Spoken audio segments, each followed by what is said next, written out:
For as far back as the mind allows me to recall, I was told that I was spared, saved, white, adopted, not relocated. They were wrong. When busing of African Americans began in Louisiana and the fights broke out, I was told by the principal of the school to stay home for my safety. I suppose it was due to the color of my skin being not African American nor white. For all legal purposes, I was white, and terribly ashamed of what the white man was doing.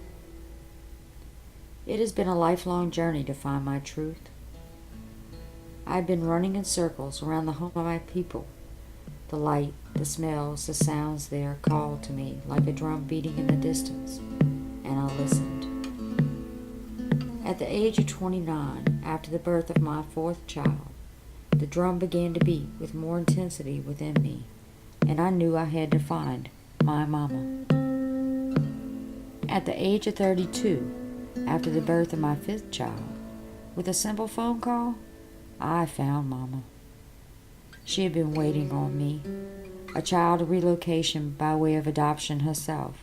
She too knew my heart would hear the drum of her heart and lead me home.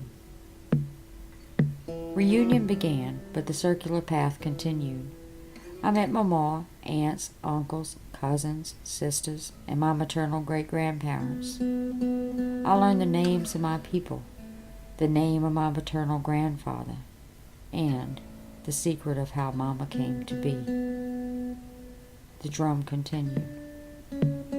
After years of asking questions and another year of extensive research, at age 47, I found myself not only in the middle of the circle I had been running in, but also with my feet upon the most beautiful place on earth, Ile de Jean Charles, Louisiana, home of the Biloxi Chitimacha Choctaw tribe, and, for Mama and myself, our ancestral home. Surrounding me was all the light, the sounds, the smells that had drawn me to this place. Before me, the fragments of what was left to become my ancestors' fate if action was not taken, confirming to me that beauty is not what the eye alone beholds, but what the heart feels when the eyes see. Despite the distance I had been forced to experience, I felt knowledge of the sadness, knowing what the possibility of relocating from this place would force my people to endure. We were a people who led a self-sustaining life. We fished, we trapped, and we gardened some of the most fertile ground on earth. We were a model for how to live when the white man first arrived. Now, we have become expendable in their quest for more. First, the white man took our women and tried to make them white. Next, they took our lands for their own profits. Oil and gas companies have cut through our marshes, our ancestral mounds, and left our once fertile lands barren from saltwater intrusion. They have poisoned our bounty from the waters with their quest for monetary gain from oil, not only with the oil itself, but from the chemicals they use to cover up their mistakes. They have killed our trees, which were once plentiful, and marked our lands, and have left in their place a shadow of what once was. The state had offered relocation, but not really. They required 100% agreement, not a majority. The vote had been set up to fail. Now, people have to relocate themselves so that they may live, or for those who stay, the reality that they may face poisoning from the chemicals. The reality that the harvest from our lands and waters will no longer be obtainable. The reality that our herbs are gone, and with them our ability to heal ourselves. The reality that they may sink with the owl, or be living on a houseboat above the land that once existed.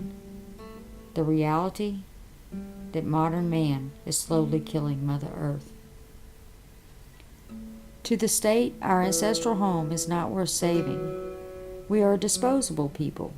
Land loss, erosion, and saltwater intrusion have helped them to gain more waters and future locations for the formation of oil.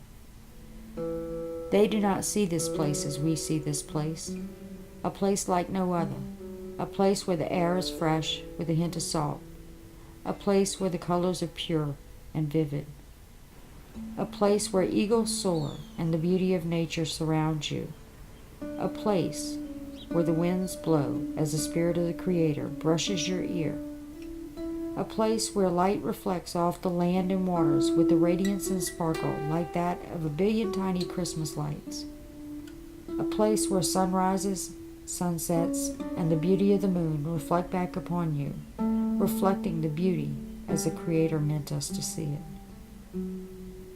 Our children, like me, will not know the blessing of being surrounded and cared for daily by loving ancestors. Their traditions and culture will be forever lost. The trees and waters they once enjoyed as playgrounds will be gone, replaced with the white man's ways of asphalt and buildings and the darkness that comes with it, replaced with a desire for more than one needs. They will hear the drum of their heartbeat and search for home, but they will not find it. Home will forever be an unreachable destination. Separation and relocation a good thing? I can say definitely not.